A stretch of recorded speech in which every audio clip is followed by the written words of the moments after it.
Top 9 बातम्या पाहूया मुंबईतल्या आणि उपनगरातल्या। राज्यात भोंदूबाबा खरात प्रकरण गाजत असतानाच डोंबिवलीत भोंदूबाबा जेरबंद लग्नातील दोष काढण्याच्या बहाण्यानं वडिलांना लुटलं। विधीच्या नावाखाली सोन्याचं ब्रेसलेट आणि चांदीची नाणी लाल रुमालात ठेवायला लावून चलाखीनं रुमाल बदलून पळ काढला। तक्रारीनंतर कारवाई। म्हाडातर्फे लवकरच मुंबईतील 2500 घरांच्या विक्रीसाठी लॉटरी काढली जाणार। येत्या 10 ते 15 दिवसात लॉटरी जाहीर होण्याची शक्यता। लॉटरीत मुंबईतील विविध घरांचा समावेश। मुंबई महापालिकांच्या कामांना कंत्राटदार दाखवतायत पाठ। मिठी नदीनंतर आता उदंचन केंद्रातील कचरा रोखण्यास कंत्राटदार पुढे येईना। वारंवार तक्रार करूनही उपाययोजना होत नसल्याचा आरोप। सभागृहात चर्चेची मागणी। रेबीजमुळे 9 वर्षांच्या चिमुकलीचा मुंबईतील कस्तुरबा रुग्णालयात मृत्यू। इंजेक्शनच्या भीतीमुळे लस घेतली नसल्याचं समोर। कशिश साहनी असं मयत मुलीचं नाव। तिच्या संपर्कात आलेल्या व्यक्तींची वैद्यकीय तपासणी सुरू। आजारी महिला घरात असतानाच केडीएमसीनं घराला सील केलं। तब्बल 4 ते 6 तास महिला घरातच कोंडली गेली। आरडाओरडीनंतर अधिकाऱ्यांनी सील काढलं। शेजाऱ्यांनी महिला आत असल्याचं सांगूनही दुर्लक्ष केल्याचा गंभीर आरोप।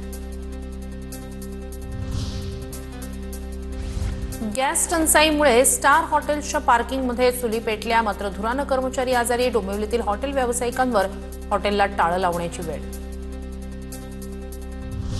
मुबलक साठा असतानाही मुंबईत पाण्याची टंचाई। मुंबईकरांना पाणी पुरवठा करण्यात येणाऱ्या 7ही धरणांमध्ये पुरेसा पाणी साठा उपलब्ध। मात्र मुंबईतील डोंगराळ भाग, झोपडपट्ट्यांसह टोलेजंग इमारतींलगतच्या चाळीतील रहिवासी त्रस्त।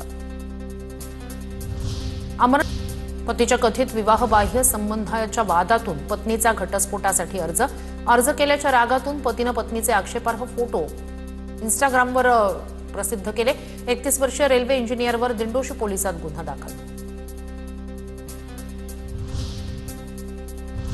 पाहूया टॉप 9 बातम्या पुणे आणि जिल्ह्यातल्या। पुणे महापालिकेचा 15,669 कोटींचा अर्थसंकल्प। श्रीनाथ भीमाले यांनी मंगळवारी सर्वसाधारण सभेत अर्थसंकल्प सादर केला। आरोग्य, शिक्षण, वाहतूक, समाविष्ट गावं, पाणी पुरवठा, मलनिस्सारण, घनकचरा व्यवस्थापन यासाठीच्या आर्थिक तरतुदीत वाढ। पुण्यातील नवले पूल परिसरातील अपघात रोखण्यासाठी बृहत आराखडा 6,000 कोटींचा प्रकल्प मंजुरीसाठी केंद्र सरकारकडे पाठवला। गृहराज्यमंत्री योगेश कदम यांची विधानसभेत माहिती। पुणे शहरातील प्रमुख रस्त्यांच्या देखभाल दुरुस्तीसाठी महापालिकेनं रस्ते दत्तक योजना अर्थसंकल्पात सुचवली। शहरातील 35 रस्ते सीएसआर अंतर्गत कंपन्या आणि विकासकांकडे देण्याचा निर्णय। जुन्या विमानतळ रस्त्यांचं रुंदीकरण होणार। पहिल्या टप्प्यातील जनगणना 1 मे पासून। जनगणनेच्या पहिल्या टप्प्याच्या पार्श्वभूमीवर घरी यादी आणि घर गणना हे काम केलं जाणार। हे काम 16 मे ते 14 जून या कालावधीत पार पडणार। तर 1 ते 15 मे या कालावधीत नागरिकांना स्वगणनेची सुविधा उपलब्ध करून दिली जाणार। पुणे शहरात वाहतूक नियमभंगाच्या 2.5 लाख तक्रारी। वाहतुकीला शिस्त लावण्यासाठी सुरू केलेल्या पीटीपी ॲपच्या माध्यमातून वाहतूक नियमभंग करणाऱ्यांविरोधात कारवाई। आतापर्यंत 9,32,00,000 रुपयांचा दंड वसूल।